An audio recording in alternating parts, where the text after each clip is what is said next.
नमस्कार, मैं GRS news के लिए गिरीश चक्रवाल। आज के इस ब्लॉग में मैं बात करने वाला हूँ केंद्र सरकार की परसेप्शन की। आप लोगों ने देखा होगा 3-4 दिनों से निरंतर केंद्र सरकार परसेप्शन बनाने में लगी है कि आखिर किस मुद्दे पर विपक्ष को यानी कि इंडिया गठबंधन को घेरा जा सके, खासकर कांग्रेस को, क्योंकि भारतीय जनता पार्टी भी जानती है कि अन्य दलों से भले ही राज्य मुकाबला हो, लेकिन पूरे देश स्तर पर जो उसका मुकाबला होने वाला है वो केवल कांग्रेस पार्टी से ही होगा। चाहे वो आपने देखा होगा कि चाहे एक देश एक चुनाव का मसला हो,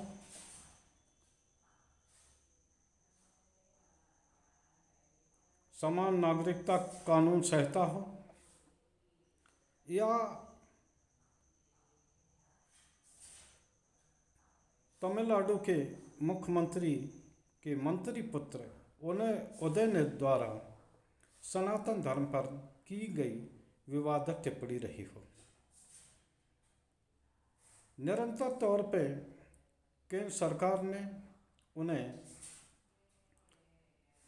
यानी कि कांग्रेस को ही घेरने का प्रयास किया, क्योंकि वो जानते हैं कि अगर सत्ता से हटाने का अवसर भी मिला तो वो तभी हो सकता है कि जब कांग्रेस मजबूती से लड़के उसे हरा दे।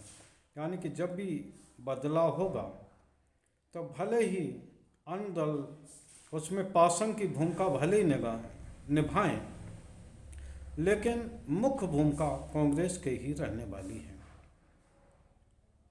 कल मंत्रिपरिषद की बैठक में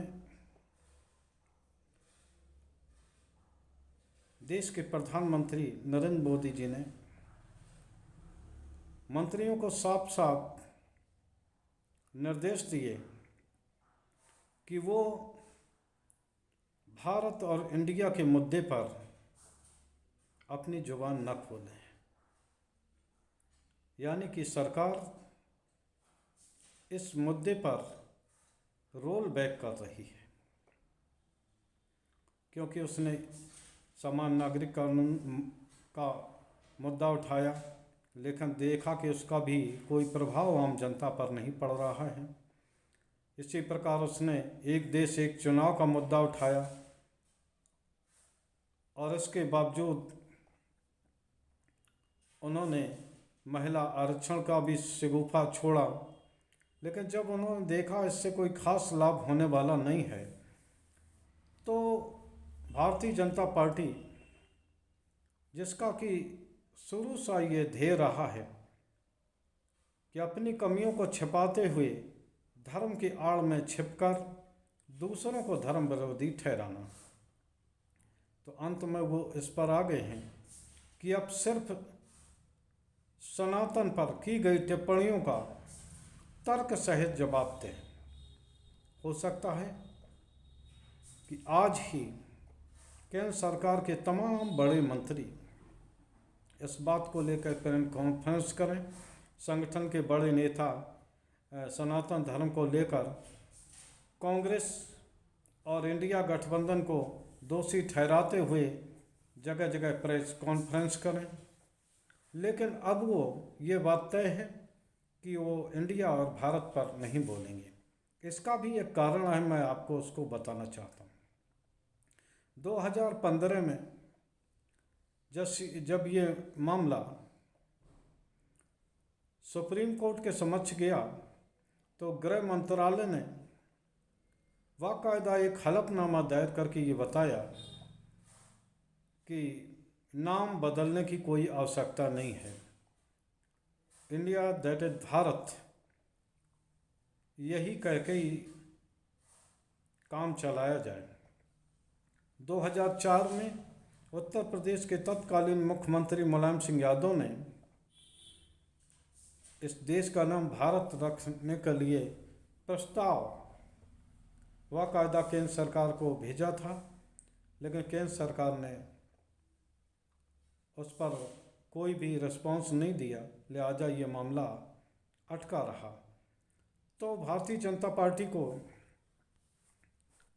ये अच्छे से पता है कि अगर वो इंडिया और भारत के मुद्दे पर आगे बढ़ते हैं या एक देश एक चुनाव के मुद्दे पर आगे बढ़ते हैं तो उन्हें न सिर्फ संविधान में संशोधन करना पड़ेगा, बल्कि जितने बहुमत यानी कि 2/3 बहुमत की ज़रूरत संविधान संशोधन के लिए होगी, तो वो बहुमत उनके पास राज्यसभा में खासकर अभी भी नहीं है। लोकसभा में भी उन्हें मुश्किलों का सामना करना पड़ेगा, लेकिन हो सकता है कि वो अपनी व्यवस्था कर लें, लेकिन राज्यसभा में ये बिल गिरेगा। अगर राज्यसभा में ये बिल गिरता है तो निश्चित तौर पर सरकार को एक गलत संदेश जाएगा, आम जनता में भी इसका गलत संदेश जाएगा, क्योंकि सरकार शीघ्र ही 2024 में आम चुनाव में जाने वाली है। तो लिहाजा वो जो उनका पसंदीदा खेल है, पसंदीदा क्षेत्र है जो धर्म का, उस पर ही अब भारतीय जनता पार्टी अपनी पूरी ताकत लगाएगी और पूरे देश के सामने ये दिखाने का प्रयास करेगी कि कांग्रेस या विपक्षी दल सनातन धर्म के कितने खिलाफ हैं।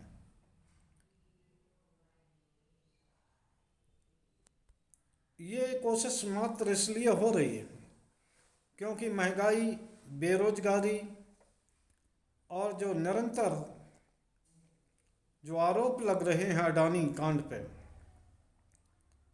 और तमाम जनता से जुड़े मुद्दे हैं जिन पर की चर्चा न हो, इसलिए भारतीय जनता पार्टी नित नए शगुफे छोड़कर और इस तरह का प्रयास कर रही है ताकि इस तरह की चर्चा न हो सके।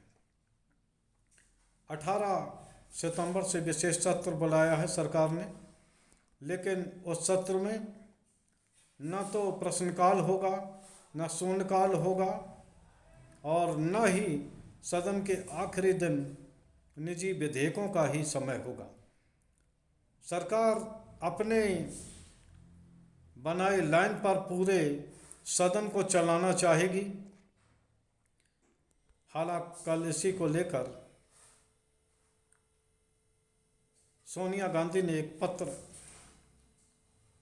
लिखा है जिसमें इन्होंने ये कहा है कि देश में तमाम तरह के समस्याएं हैं। मणिपुर का मसला है, चीन निरंतर हमारी सीमाओं पर अतिक्रमण करता रहा है, महंगाई है, बेरोजगारी है, तमाम मुद्दों पर सदन में चर्चा होना चाहिए। और जो सबसे पहले ये होता है कि आम सहमत बनाई जाती है सदन से पहले और उसका एजेंडा बताया जाता किस मुद्दे पर आकर चर्चा होगी, तो उसकी अभी तक आप लोगों ने जानकारी नहीं दी है आखिर किस मुद्दे पर चर्चा होगी। तो सरकार की ओर से ये जवाब मिला कि उचित समय आने पर आप सबको जानकारी दे दी जाएगी। निश्चित तौर पर अब ये तय हो गया है कि न तो सरकार विभिन्न मुद्दों से बचेगी और वह केवल धर्म के मुद्दे को उठाकर न सिर्फ कांग्रेस, यहाँ तक कि इंडिया गठबंधन को भी वो सवालों के घेरे में उठाएगी। आज के इस ब्लॉक में बस इतना ही। जय हिंद, जय भारत।